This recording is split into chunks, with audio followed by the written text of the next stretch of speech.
বাংলাদেশে চলমান কোটা আন্দোলন ঘিরে বাংলাদেশে ঘটে যাওয়া সহিংসতা, অগ্নিসংযোগ ও ধ্বংসযজ্ঞের প্রতিবাদে যুক্তরাজ্য আওয়ামী লীগের ডাকে সাড়া দিয়ে লন্ডনে পার্লামেন্টের সামনে হাজার মানুষের এক সমাবেশ অনুষ্ঠিত হয়। লন্ডন থেকে জুবায়ের আহমেদ জানান, আওয়ামী লীগের বিভিন্ন অঙ্গ, সহযোগী সংগঠন ও প্রগতিশীল বিভিন্ন সামাজিক, সাংস্কৃতিক এবং মানবাধিকার সংগঠনের হাজারের অধিক মানুষ সমবেত হয়েছিলেন সেখানে। ব্রিটিশ পার্লামেন্টের deputy speaker Caroline Nokes, Paulette Hamilton MP, state minister Jim McMahon, Emma Lewell Buck MP, Afzal Khan MP, Richard Burgon MP, Lee Anderson MP সংহতি প্রকাশ করেন।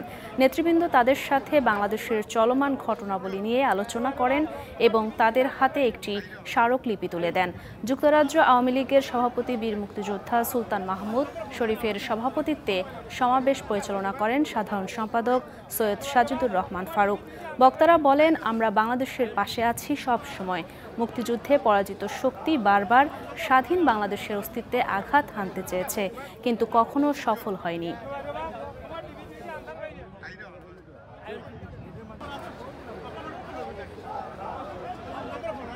সংস্কারকে কেন্দ্র করে ইসলামী জঙ্গি গোষ্ঠী এবং বিএনপি জামাত তারেক রহমানের নেতৃত্বে এই আন্দোলনে ঢুকে বাংলাদেশের সম্পদকে নষ্ট করেছে।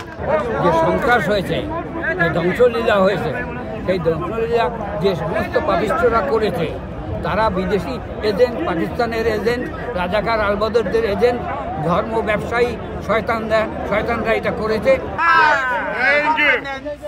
Over their state, and it is not for me as a British MP to be making comments about what Bangladesh are doing.